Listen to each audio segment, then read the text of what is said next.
The night air over the Aegean was still, broken only by the soft rhythm of waves brushing against stone. The year was 435 BCE, and Nikolaos stood alone beneath the stars, his mind turning as it always did, searching for the underlying nature of reality. He had spent years asking what the world was made of, whether change was real, whether unity or division lay at the heart of existence. Tonight, however, the universe decided to answer. A sudden brilliance tore across the sky, not like lightning, but something more deliberate. The air hummed, and before he could form a question, the ground beneath him dissolved into light. When his senses returned, he was no longer in his city-state, but inside a vast, luminous chamber that seemed to stretch beyond geometry itself. Before him stood a being unlike anything he had ever conceived. Its form shifted subtly, as if it were not fixed but constantly becoming. Where another man might have trembled, Nikolaos's eyes widened with something closer to joy. "So it is true," he whispered. "There are deeper layers still." The being regarded him, its voice resonating not in sound but directly within thought. "You do not fear." "Fear. You have taken me beyond the known world. You have shattered the limits of sense and reason. Why would I fear the very thing I have devoted my life to seeking?" There was a pause, if such a concept could exist in that place. "Then you are ready," the being replied. "You seek the nature of reality, what you call metaphysics." Nikolaos smiled. "Yes, tell me, what is it truly? Is reality one or many?" The being's form shimmered, and the chamber itself seemed to respond. "There are three paths your kind has begun to glimpse," it said.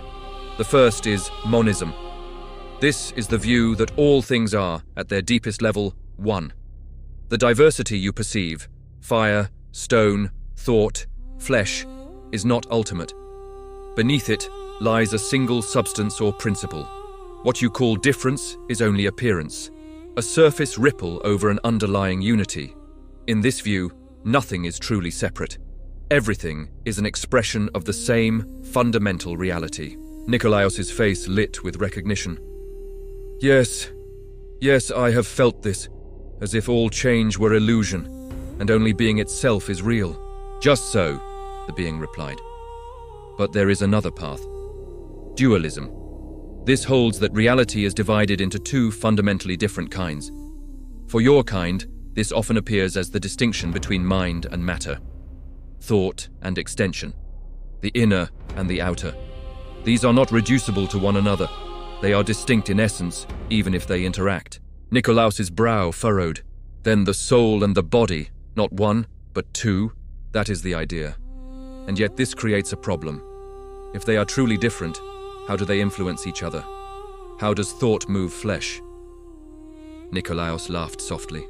"A problem indeed, one I have not solved." The being continued, its presence deepening. "The third path is pluralism. This rejects both unity and simple division. It holds that reality is composed of many fundamental elements. Not one, not two, but a multiplicity that cannot be reduced further. Each part is real in its own right. The world is not a single substance, nor a pair, but a vast assembly of distinct things." Nikolaos paced slowly, absorbing the weight of it.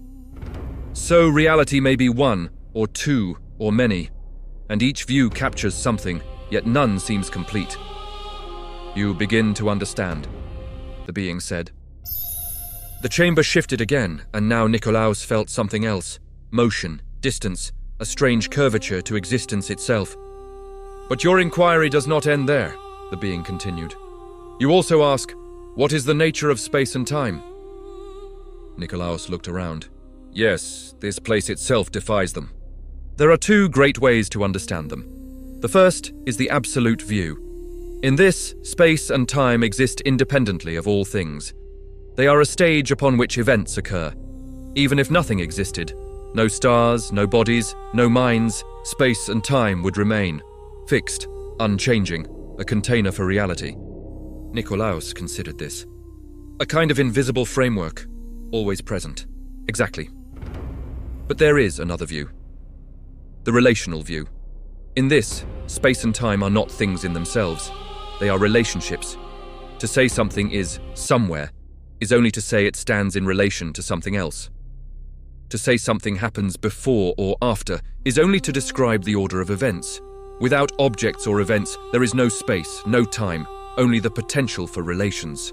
Nikolaos stopped moving. Then space is not a thing, but a web of connections. Yes. And time is not a flowing river, but the ordering of change. Nikolaos laughed again, this time louder, almost incredulous. This is magnificent. You have given me more in a moment than a lifetime of thought. His expression shifted, becoming intent, almost urgent. You must return me. I have to share this. My city, my students, they must hear these ideas.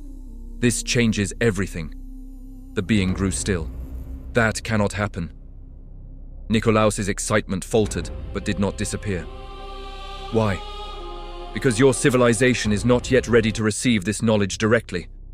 It must emerge through your own inquiry, shaped by your limitations. If given whole, it would not be understood. It would be repeated, not discovered. Nikolaos lowered his gaze, thinking. Then slowly, he nodded. Yes, knowledge must be earned to be believed. But, the being added, there is another way. The chamber dissolved into light once more. When Nikolaos awoke, he was lying beneath the same night sky, the stars unchanged. For a moment, he thought it had all been a dream, until the dream came back to him in vivid clarity. He saw the radiant figure of Apollo, god of light and truth, standing before him.